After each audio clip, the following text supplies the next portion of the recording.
ये सत्ता जो है उन गलियारों में न चली जाए जहां पर बहुत भारी भरकम खर्चा, पर्ची और इस प्रकार का जो दौर था, उस दौर का उनको भय है।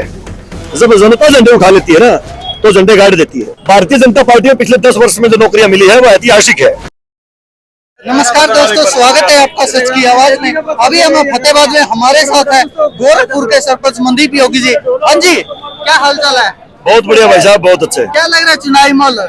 चुनावी माहौल तो लग क्या रहा है, आप देख ही सकते हैं यहाँ। अच्छा। किस प्रकार से देखो, कार्यकर्ताओं ने तो कमान संभाली थी।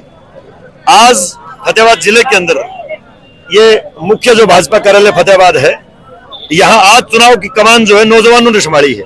और वो नौजवान जो किसी पार्टी से नहीं जुड़े हुए, वो नौजवान जिनको किसी राजनीतिक दल से कोई ज्यादा लेना देना नहीं होता, उनको अपनी पढ़ाई से मतलब होता है, लेकिन उनके अंदर भी जो आज जोश दिखा, उनके अंदर ये जोश दिखा है यहाँ कि किस प्रकार से उन नौजवानों ने आकर के यहाँ कहा है कि हम किसी दल से नहीं जुड़े हुए, लेकिन हम भारतीय जनता पार्टी के साथ इस बात पर हैं कि उनको इस बात का भय है कि कहीं ये सत्ता जो है उन गलियारों में ना चली जाए जहां पर बहुत भारी भरकम खर्चा, पर्ची और इस प्रकार का जो दौर था, उस दौर का उनको भय है भी कहीं ऐसा ना हो कि 10 वर्ष के अंदर जो हरियाणा प्रदेश के अंदर बिना पर्ची खर्चे की जो सरकार बनी है और उनको नौकरी उनकी सुरक्षित करी है, घर बच्चा जो ईमानदारी से पढ़ के, जिसके दूर दूर तक राजनीति में रह नहीं, ऐसे ऐसे बच्चों को नौकरी अगर मिली है, उनके घर में चूल्हे जले हैं, तो ये इस बात का द्योतक है। ये बात बिल्कुल तय है।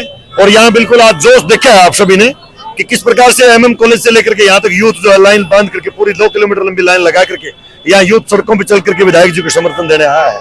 विपक्ष तो दावे करता है कि भाजपा की सरकार ने वैकेंसियां ही नहीं निकाली है। भारतीय जनता पार्टी में पिछले 10 वर्ष में जो नौकरियां मिली है वो ऐतिहासिक है। प्रदेश की पहले भी सरकारें रही हैं, रोजगार उनका तरीका था अपने हिसाब से देने का, वो रोजगार नहीं था। अगर आप सिफारिश से किसी अच्छे बच्चे को तो आप पीछे कर रहे हो और एक युवा और योग्य व्यक्ति को आप वो घर पे मतलब उसका बुरा हाल कर दिया, तो वो चूल्हे जलाने नहीं है, वो तो एक किस्म से रौंदा गया है युवाओं को। और मैं ये कहता हूं, देखो हरियाणा प्रदेश जो है इसके अंदर बेरोजगारी एक बहुत बड़ा मुद्दा है, उस पर सतत कार्य हो रहा है। अब यहाँ हरियाणा प्रदेश के अंदर प्रत्येक वैकेंसी के अंदर प्रत्येक गांव में जाकर के देखिए आप, सबसे ज्यादा नौकरियां पिछले 10 वर्ष में लोग चर्चा कर रहे हैं कि सबसे ज्यादा नौकरी लगी है, बिना पर्ची की नौकरी मिली है। ये आप भी मानते हो, विरोधी भी मानते हैं इस बात को, लेकिन उनका हजम नहीं होती है बात है। उनका ये है भैया बिना पर्ची क्यों मिल गई। मैं तो शपथ ये कहता हूँ, बिल्कुल जागरूक हूँ, पूरी तरह से अवेयर और खुद एक पीएचडी स्कॉलर, पूरी जवाबदेही के साथ करता हूँ। युवाओं के अंदर जो नौकरियों को लेकर के जो उत्साह है, ऐसा उत्साह कभी किसी इलेक्शन में नहीं देखा गया। सिर्फ और सिर्फ सबसे बड़ा अगर कोई क्रेज का एक कारण है वो रोजगार ही है।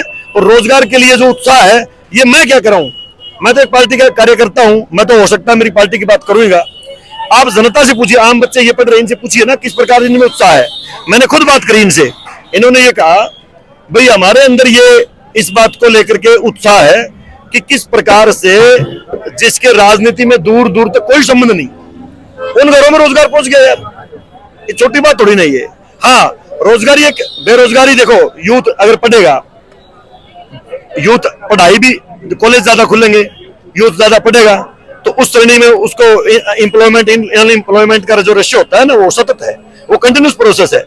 ऐसा नहीं कि एक बार लगा दिए फिर लगाएंगे नहीं, ये तो लगातार भर्ती होंगी, लगातार युवा अच्छे योग्य बनकर के आएंगे, उनको लगातार नौकरियां मिलेंगी और मिलती रहेंगी। और विकास के तो मैं आपको बताऊं, मतलब सोचने से परे है ये चीजें। किस प्रकार से आप रोड देखिए, अब कोई भी क्षेत्र तो देख लीजिए ऐसा जहाँ काम ना हुआ। फतेहाबाद के वास्तविक मुद्दे क्या जिनको लेकर भाजपा प्रचार कर रही है? भारतीय जनता पार्टी का फतेहाबाद के मुद्दे जो हमारा विधायक है, मैं बताऊं आपको, जो जन जन का प्यारा है और जनता के बीच में लगातार रहता है, सुख हो चाहे दुख हो। आज जनता क्या चाहती है भाई, उनके सुख दुख में पहुंचे, और उनके सुख दुख में पहुंचेगा तो उनके सुख दुख साझे भी होंगे। तो ऐसा विधायक, ऐसा नुमाइंदा अगर मिला है, उसको थोड़ा खोना चाहेंगे हल्के की जनता। फतेहाबाद में विधायक दुड़ाराम जी ने क्या क्या काम किए जिनके दम पर भाजपा वोट मांग रही है इधर? मैं ये कह रहा हूँ कि हमारे 60 से ज्यादा, लगभग 60 से ज्यादा काम है, और फिर एक नगर परिषद है और एक नगर पालिका बनना है। आप खुद जाइए, अपने सर्वे कीजिए, ग्राउंड पे गांव में जाइए।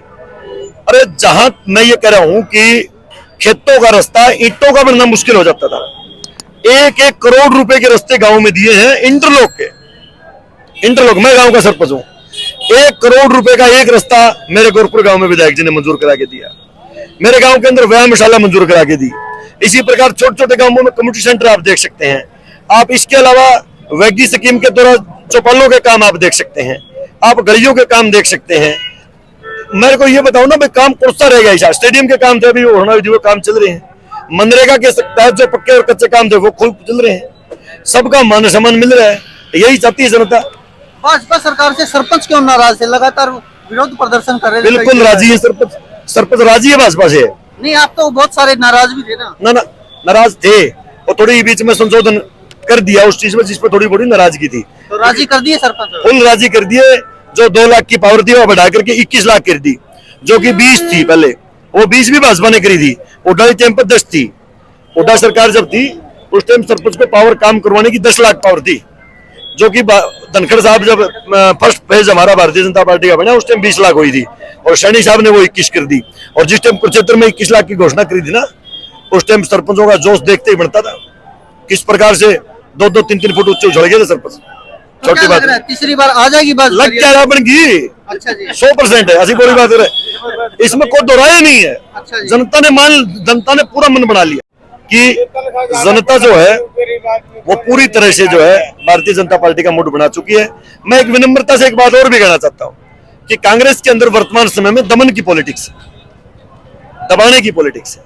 जब बड़े बड़े नेताओं को ही उनके बात रखने नहीं दी जा रही है, तो आम आदमी मेरे जैसा या जो सामान्य कार्यकर्ता किस प्रकार से अपनी बात को मुखर कर सकता है? आप पत्रकार महोदय, गरीब, कमेरा, मजदूर, कामगार, जितने भी लोग हैं, सबको अगर सम्मान मिला है, सब जातियों को समान, सब जाति समान है, सब जाति महान है, इस बात को लेकर के भी अगर कोई पार्टी चली है तो भारतीय जनता पार्टी है। सब प्रत्येक कौम का प्रतिनिधित्व करने वाले नेता को अगर सबको सम्मान अगर किसी पार्टी ने दिया है तो भारतीय जनता पार्टी ने दिया। सब बीजेपी के साथ है भैया, बहुत बढ़िया है। कारण क्या? 4 लाइन बनी, सरकारी अस्पताल बने, वो बस स्टैंड नया बहुत बढ़िया हरियाणा के अंदर नंबर 1 पे है। और जो 2 घंटा लगा करता वो 1 घंटा लगा, 4 लाइन बन गई। और मेरा राशन कार्ड मैंने 10 बारी फॉर्म भरे थे कांग्रेस के राज में। मेरा रद्दी की तरह पार्ट के साइड में धर दिया करते, और बीजेपी आंदे ही मेरा घर घर कनक मिलने लगी। हमारे को कनक मिल रहा है, एक मिनट ये बीजेपी की सरकार में ही मिल रहे हैं। हम आपके कहता भी ये मोदी ही आए। इसमें एक चीज है ना, फतेहाबाद के अंदर जो बड़ा काम आप देख सकते हैं, बस स्टैंड। पूरे हरियाणा में जो बस स्टैंड है उनमें सबसे बढ़िया बस स्टैंड फतेहाबाद जिले के अंदर सबसे टॉप बनाया है। ये तो मैं तो एक बार कहता हूँ, पत्रकार साथियों से भी कहता हूँ, आप लोग वैसे तो देखो, आप तो निष्पक्ष लोग हो, आप तो सच्चाई को दिखाने वाले लोग हो, लेकिन सच्चाई को आप थोड़ी दिखाया भी करो। आप इन चीजों को दिखाओ जो हुई है। जब बस स्टैंड है मान लीजिए, पूछो ना, बस स्टैंड है यहाँ से किलोमीटर दूर है, जाके दिखाओ। अब वहां जाके वीडियो बनाओ, वहां जाके दिखाओ लोगों को कि इतना सुंदर बस स्टैंड बना है। ये चीज है ना, जाकर के दिखाओ साथी। आप गांव में उन युवाओं को जाके दिखाओ जिनके खुशी के आंसू है, जो न्यू कह रहे हैं भाई कुछ भी हो जाए। अरे बीजेपी का तो कार्यकर्ता वोटर है, जो वोटर है ना वही कार्यकर्ता, उन्होंने झंडे उठा लिए।